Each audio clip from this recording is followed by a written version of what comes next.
Yeah, scale. You step on it, you see how much you weigh.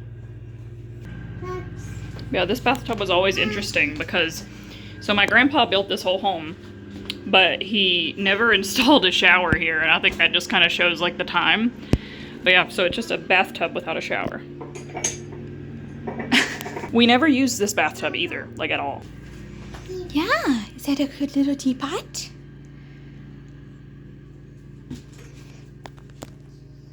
Teapot.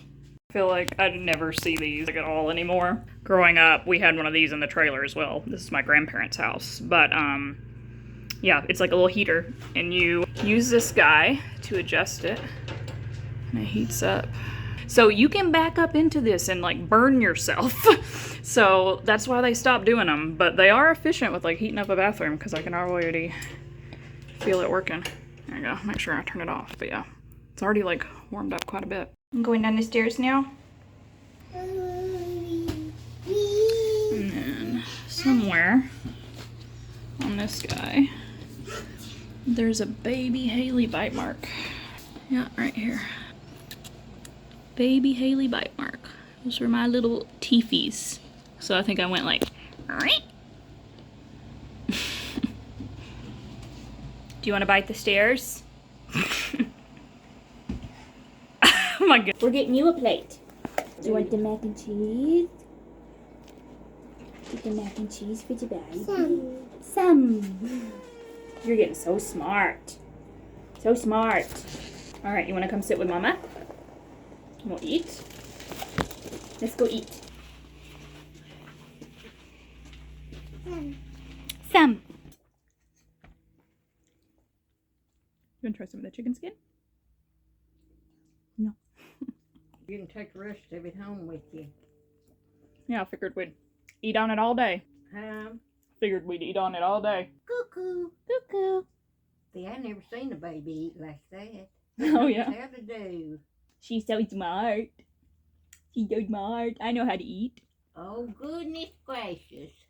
It'll be a cooking next thing, won't it, Haley? She already helps me cook.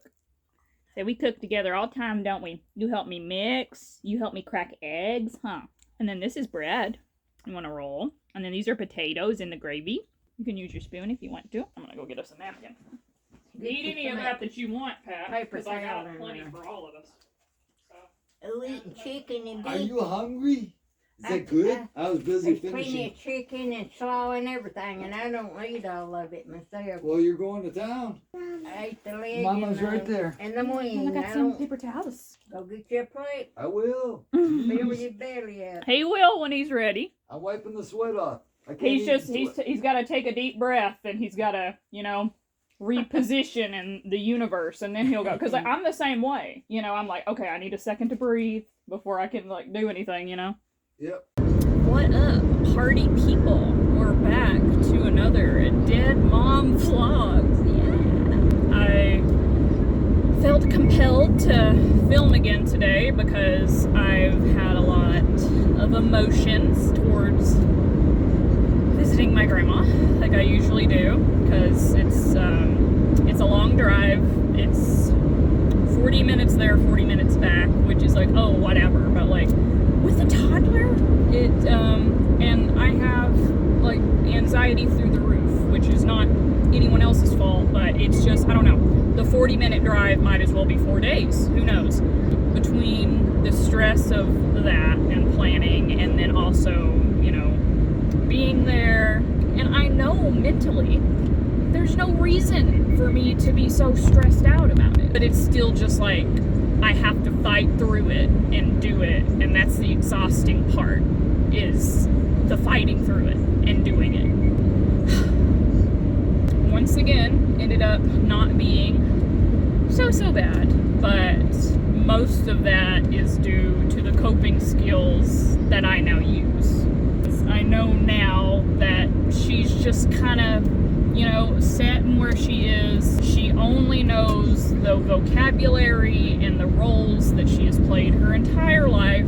Like, I'm showing her pictures of Eloise that she asked to see, and she's picking apart other people in the pictures. It's it's like that's what I was raised in. I think when you're raised in that, it's kind of like a trip.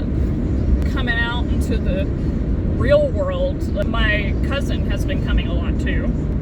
I can talk to him and he like hears me and he understands. He's like, oh, like watching her daughter and making sure she's not opening pill bottles and falling down the stairs. And whereas my grandma was like, what are you doing? She's busy. She doesn't like me. But it's so exhausting to have to do all the driving, all the parental work. And then when I get there, it's just being berated. I'm not wanting my grandma to give me a trophy. I'm not wanting them to be like, oh, Haley, you're such a good granddaughter. Because, like, no, like, I'm not. Like, I don't think I deserve any praise. And I hate to say this because I'm not trying to, like, prop myself up. Because it's not about this. This is more of just a vent for me. But it's hard being a cycle breaker. It's hard being the one in the middle when your daughter doesn't really understand yet. And, frankly, it's not her job to understand yet. But I am just proud of myself that I can leave these situations not feeling like I did something wrong. It's definitely easier letting the comments roll off of me. I don't know. I'm sure this is a very much stream of consciousness talk, but I think that was my plan for these, because I'm sure a lot of people that have went through life transitions or are dealing with grief, it's like you feel every emotion in the book. You go through every thought. My grandma and me are really the only ones that are left of like my original family. Yes, there's cousins and here and there, but like we were not the family reunion type. There was like me, my mom, and my grandma and Pa. And Pa passed away in 2020. My mom just died, and then, you know, my grandma's still here, and I'm still here. And then there's Eloise, of course. My grandma's in her 80s. Like, she talks about it all the time. I mean, we've talked about, you know, dying, because they've always been obsessed with dying. And like, Haley, I want this at my funeral. I want that at my funeral. So it's like, I don't know. Like, I don't see death and morbidity in the same way as other people do, because I've kind of been forced to face it for so long. And yes, I'm terrified of my own death. I think everyone is. And I'm not hoping it happens any sooner than, you know, I get to see Eloise grow up and all that stuff. But it's like, you really do think about like, okay, like all these people are dying around me. Like, what am I doing with my life? Like, what do I want to show for my life? And I don't know. It's just a lot to think about. I've had thoughts. I'm like, am I just gonna pull up one day and she's just gonna be dead? Like, you know, if Ellie's in the car with me, how does that go? You know, do I, you know, it's like I have those thoughts, but I hate that I even have to think about that stuff. And I have a lot of privilege for me, so I'm not sitting here being like, oh, everything's wrong. But it just, at 26, you expect your parents to still be alive. At 26, you expect your parents to still be like there caring about you. And I don't think that's obscene. And like in the midst of it, I became a mother myself, which is just a whole other ball game that's just, you know, difficult and beautiful and wonderful in its own ways. It's why I take my job as a parent so seriously, because you can really mess someone up. I don't want to stress out the good parents, because let me tell you, if you're worried about being a good parent, you're already on the right track. So if that's you, I'm not talking to you. But most of the ways that my mom hurt me was through neglect. She wanted to be in her bed, watching her shows, doing her thing, and that's what she did all day long. She laid in her bed. I got up, I cooked food, I got myself ready for school, I went to school, I came back home, I hung out a little bit if she would let me, and then I would make dinner for us. I was the one that took the food stamp card to the store and bought the food. I was the one that did stuff. So it's like, where I wasn't being parentified, she didn't even want to spend time with me. She put down my hobbies. But the one thing that I'm the most proud of, my daughter has a very safe, happy home, and she always will. And I know that she'll never have to swirl with some of the mom and dad stuff that like I did. That when she grows up, if she comes to me and says, hey mom, you fell short here, this hurt me, I'm gonna be like, you know what, I hear you, I'm sorry that I hurt you. What can I do to repair this relationship? What can I do to make it better? And honestly, I feel like that's how we all should act. If someone comes to you honestly, and is like bearing your heart and saying, hey, this hurt. Even though that may trigger us and that may make us feel uncomfortable because we don't like to be in the wrong, it's still our responsibility to kind of take a deep breath and say, I hear you, I'm sorry. Because it's okay to mess up, it's okay to be wrong, but what's not okay is doing something and then trying to sweep it under the rug, because that just causes more hurt. And I think doing this has been very healing for me, because for most of my life I felt like I had to hide a lot of this. So it was like I was going through the abuse and the turmoil, but I was kind of doing it silently, because like my grandparents went to the church, and it was kind of always that culture of like, oh, we don't want to disrupt the family, we don't want to do this, like we just need to like keep things between us, you know. And I think part of that was because my mom didn't want her drug addiction to get out, and she didn't want people to know about that, and she was worried that I would tell, and she would tell me like, you can't tell anybody that mommy snorts pills, and I'm like, okay mommy, okay, because I was such a good daughter. But yeah, I would give little Haley the biggest hug and tell her that everything is going to be okay, and we're taking our life back for us. And we have a really famous, like so famous, South Park show on YouTube, which I think that little Haley would be very proud of. I've probably been rambling for a while, and Ellie is also probably tired of listening to mommy talk. So I'm going to turn some music on, I'm going to try and sing, and then hopefully have a chill rest of the day. I don't practice Santeria, I ain't got no crystal ball. If I had $1 million, I'd spend it all. Well, I'd pop a cap in Sancho and I'd slap her down. I'll get heaven behind my plans. Not this once in a lifetime chance to change their minds and touch their hearts or whatever angels have. The streets so revealing, it's hard not to stare. The cloud of appealing, it reads everywhere. If you don't mind the smell, it's a happy day in hell. Can show them the dream I dream, that any soul can change. Heard all their stories, the lost and displaced, and I know that they might be an acquired taste, but I open the doors and I give them a place at my Hazbin hotel. The porn studio where the Cinnabons go, watching Warren Rennie dinner and Bukkake shows, and the cannibal town where they don't wear a frown. This holy shit is in my eye.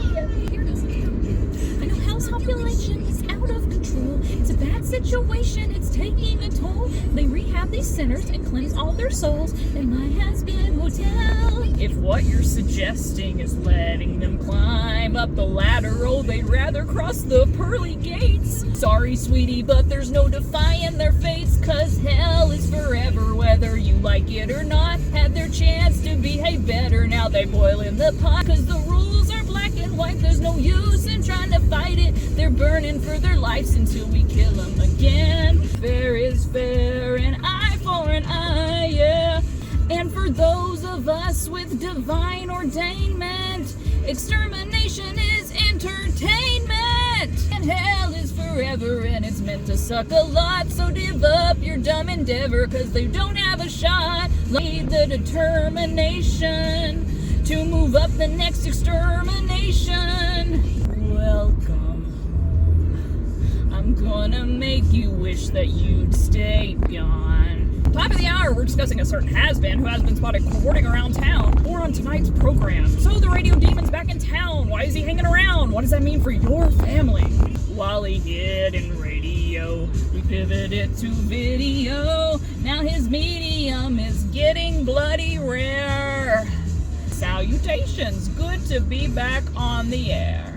Yes, I know it's been a while since a sinner with style is treated hell to a broadcast. Sinners rejoice. Is it based on his supports? He'd be powerless without the other V's. Oh, please. He asked me to join his team. I said no, and now he's pissy. That's the tea. check your behavior. No one speaks to Zestial that way. You've got it twisted. I'm not the one who needs a new attitude. Maybe you've missed it. Sorry those attending. Since when are overlords too scared to fight? We can't act without more intelligence. Smug wannabes who don't heed when you've been warned. Did I strike a nerve? 'Cause when I pulled out the angel's head, couldn't help but observe that your wrinkled face was turning red. That's what the guns you sell are for, thanks to my being respectless. You're feeling filthy as a dive bar bathroom stall. Can't face the world sober and dopeless. You've lost your way. You think your life is wrecked. Well, let me just say you're correct. You're a loser, baby. From the big boss of hell himself, check out Daddy's glowing reviews on Yelp. 5-star with a punch of a pentagram. Whack bamboo and Kazam. Usually I charge a sacrificial lamb, but you get the family rate. Thanks, Dad. Michelin tasting menu free a la carte. I'll rig the game for you because I'm the ref. That's just the start. Who's been there since day one? Who's been faithful as a nun? Truly honored that we built such a bond. You're like the child that I wish that I had. I care for you just like the daughter I spawned. It's a little funny. You can almost call me Dad. Heaven, oh, where the virtuous reside 24/7. Oh, well, people are happy that they died, 'cause here we got no worries, got no burglaries, no strife. It's a perfect afterlife. Welcome to heaven. Oh, check out all sick decor, the spirit's heaven. Oh, and keep your brimstone off the floor. Brightest and the lightest of the line, and everyone is hot. We're never gonna go right down. Sorry, it's not temporary. You cannot stay.